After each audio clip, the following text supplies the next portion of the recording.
30-year marker. Jeri, for you, 26, if I'm not mistaken? Yeah, it's pretty crazy. It's crazy. It's very weird. Roxann? Because, you know, Go we're all ahead, I'm 21, sorry. so... Jeri, go ahead, I didn't mean to cut you off. I'm so sorry, Roxann, go. No, no, it's crazy. It's very weird. I'm gonna go back to Jeri. Jeri, go ahead. No, that was it. I was just being snarky and saying that we're all 21, so I don't know how that's possible. Yeah. Tim? We were all talking about it. We are all 21. It's been confirmed, hasn't it? Aged in reverse. Yeah, exactly. Oh, it does seem like, for me, it does seem like another lifetime. It really does.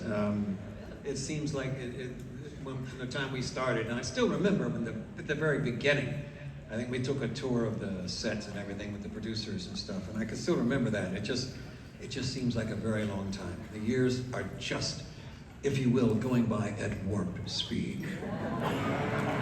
Sorry. I was going to say that. Sure. I don't have anything to say. 30 years. 30. Wow. I agree. It seems like only yesterday. Actually, I was here yesterday, and it seemed like only yesterday. Well, I was here the day before too. So no, what can I tell you? There are so many fans I've met who were not born when our show premiered, and that's both gratifying and terrifying. Brannon? Oh, I'm just a piece of set deck. But you gotta have an answer. No, I mean, it's thanks to, I mean, it's really you guys that have kept this alive, and we wouldn't be here if it weren't for the fans. And I look forward to coming here just to meet people and interact and express gratitude for sticking with us for so long. And then another question for each of you. 21.3 million people tuned in to Caretaker, which is an amazing number, especially 30 years ago. What do you remember most about the launch of the show? Jeri, this one wouldn't be you. We'll start with you, Roxann. The launch of the show, was there an international I remember the first scene I shot, which was the first scene of the show with you, Mr. Beltran, in the ship. Do you remember that? And that was like the beginning of the whole thing. So we were unaware of all the drama happening behind us, you know what I mean? Because we were on the set and shooting that fabulous opener for Caretaker, right? Yeah, that's what I remember.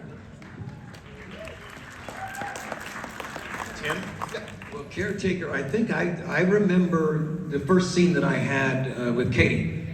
And we were shooting on location, I think, for that. And it was just this big, long walk and talk that we had. And I was babbling about something, and it just went on for a really long time. I just remember that scene because it was the very first time I got a chance to work with her outside of the test scene that we did prior to that, just for her coming onto the bridge. But that was the first shot in Caretaker that I remember that was significant. And it was on location, it wasn't on the sets. Caretaker was the last good episode on the show. Starting early, aren't you? It all went downhill. I'm kidding. No, it was...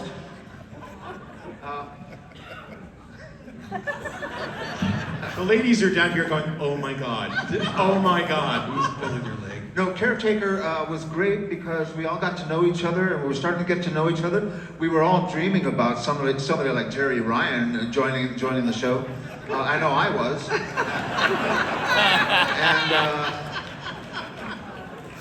I'll stop that. I was the last of the 9 cast members to work during the pilot. I did the least work. I had the fewest lines. It was great.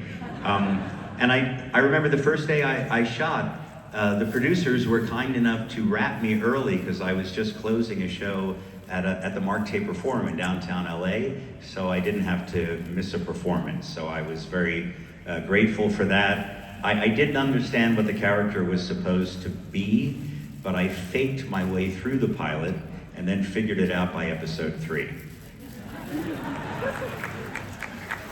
Then he got all their phone numbers and never stopped calling them. Yeah, right. It's actually true. When the show premiered, I was the one writing the shitty scripts. When the show premiered, I really couldn't appreciate it because we were, I think, writing episode 10 or something at that point. You know, we were just trying to get ahead, knowing that once the show premiered, the train had left the station and we couldn't stop. So Yeah. Now, Bob, you mentioned this point, which I have written down right here. There were fans who were in this room who were not yet born when the show debuted. What's that like, that it continues to find, no pun, next generation of our Star Trek fans all these years later? It's got to be a great feeling for everybody. Do we want to go down the line again? Jeri, do you want to start? I know, I mean, it's amazing. Like Brannon said, none of us would be here if it weren't for you guys. So, you know, thank you for bringing your kids up with Star Trek and your grandkids and starting it all over again. So we appreciate it. What's remarkable, I said a couple of days ago, I said, you know, NCIS has been on for 20 years, 20 seasons just about, but they don't have this. Yeah, they don't. And they should. Anyone else want to comment? Feel free, jump in. I see so many young people. My daughter, when she was going to UCLA, was crossing the campus and to go to a class and saw somebody wearing a t-shirt with my face on it. And so I just go, that's the next generation, you know, that's coming up and obviously loving the show. And a lot of the people that she works with, she's actually has become a scientist, which is pretty cool. And all of the, isn't that neat? Yeah. And a lot of the people that she works with love this show. You know, it's not just their parents, but they love what this represents. So it's cool to see it move down through generations.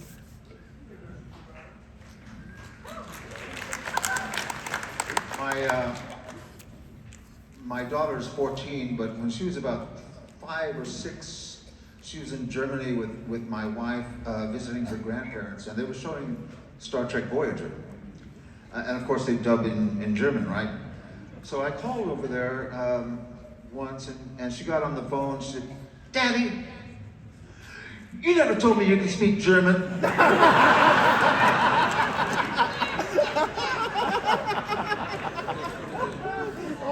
I was, and it's a true story, I was in south of Spain years ago. And I think the show was still, at the time, was still shooting. It was in Alicante, and we were staying in a hotel, and the TV went on the blink. It said stop working. So we called somebody in the desk, and a guy came out to repair the television. So he's back there fiddling with it, trying to get it going. And I kid you not, when the screen came on, it was me as Tuvok on the bridge. And he looked at the TV. He looked back at me, and he looked at the TV, and back to me, and took off running down the hallway to go tell his friends and people he was working with. That actually happened. I was, of course, speaking Spanish. I spoke in German as well, and a few other languages, but that actually happened. I kid you not. That's a good story. Yeah, I don't. Jeri touched on this. I became prouder and prouder as I got older that Star Trek is intergenerational in its appeal. That parents sit down with their children, often 3 generations at once, sit in front of the television and watch it together. And as I've grown up and have children of my own and all that, that is more and more meaningful. That the vision, Gene Roddenberry's positive vision of our future in space, is something that families share together. And I'm always delighted. I tell young parents, if their kids are not interested in Star Trek yet, to not feed them. No, I'm kidding. Eventually they'll come around. So I didn't mean that. Tough love. Brannon? Oh, really, they've said it all, and Writer is speechless. It was, I guess I can only relate an anecdote of my own, was at my convention. It wasn't Vegas, it was somewhere else, but a woman, a grown woman walked up to me and said, "Thank you for my childhood." And she became a biologist because Captain Janeway was a scientist. And that's really Kate should be here. And those, I'm sure everybody would agree, that those are the comments that you get that really make it all worthwhile and make us really proud of what we did. And then Brannon, I'm going to stick with you for a couple of minutes. Writers create characters and actors embody them as told at first. Later, especially in television, the writers start to write for what they see in the actors and what the actors bring and the chemistry between the actors. So I'm going to ask you to go down the line with each one of these folks and tell us what they brought to their respective role. Or what they didn't bring. It's not for me to say. You don't have to do it, Brannon. Why do you look Yes, he panicked? does. Yes, he does. I mean, that's I'm so sorry he came now. Right? And he's staying with us. Yes. The whole 90 minutes, man. Yeah. Listen, Oh, I bet one the best person way, at a time. the best way to answer that is to say what my favorite episode was for each character, because that as a writer, that's how I knew them really for the most part, and that's the best way as a writer for me to express it. And if you know the episodes, you'll know why I picked them. I'll start with Jeri. Someone to Watch Over Me, I think, was my favorite 7 of 9 episode. If you've seen it, you know what she brought. She brought all the 7 of 9 complexity and all the vulnerability, and somehow communicated both at the same time by some miracle. Roxann, these are just mine. I liked Extreme Risk. Roxann brought engineering acumen, Klingon, half Klingon angst, but really to me, she was the most dangerous character, the most cutting edge character. And in that episode, she was pushing the limits of her own psyche. Do I have to, can I skip Tim? Wow.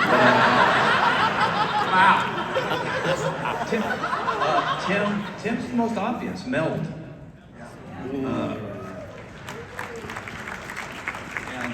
And that's just that is a deep Vulcan dive, man, that we've never, he mind melds with a psychopath. And it was just his performance in that thing. It was one of the first episodes. It was very early on to be throwing that at him. And it's still, I think, the best Tuvok episode. My favorite Robert episode is Scorpion Part 1. And the reason is because he brought the force of his rank to bear as the first officer and challenged the captain. If you remember this episode, right? That's right. One where I have boxing gloves and I'm beating up people. No. Oh, sorry. Yeah, that was not a good one. From the writing perspective, it was not a good one. It was Joe Manosky. Yeah, I didn't write it.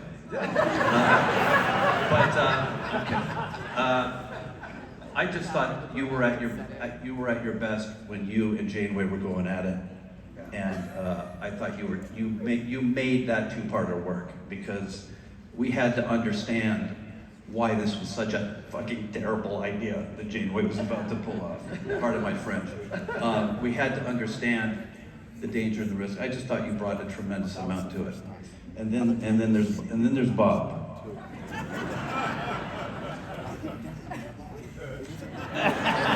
Well, my favorite is Latent Image.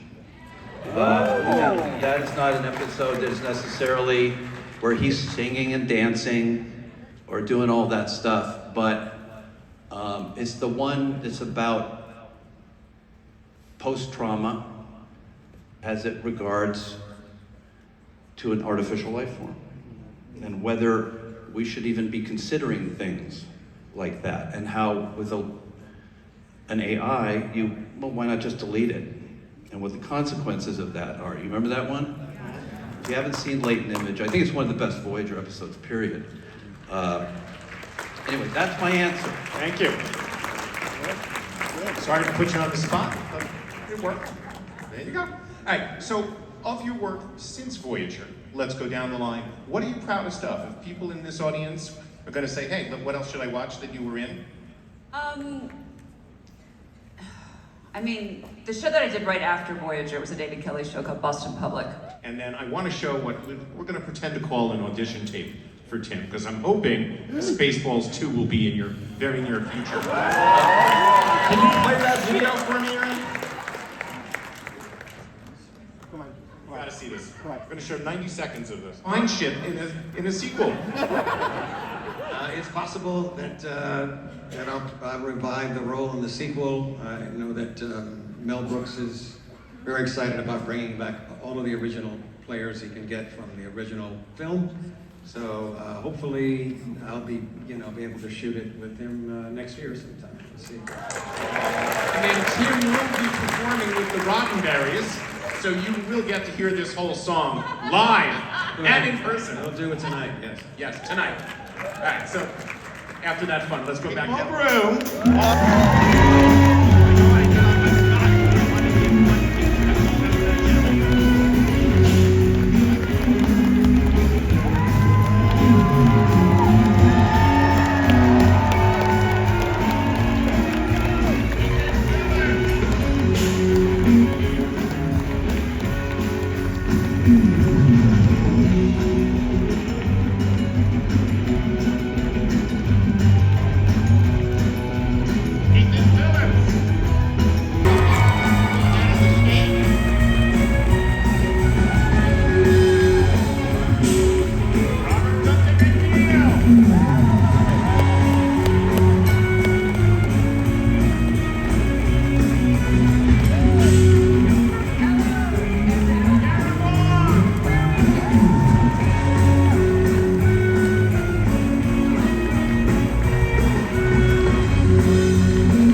right now. So fans, take all your photos, and for the next half hour...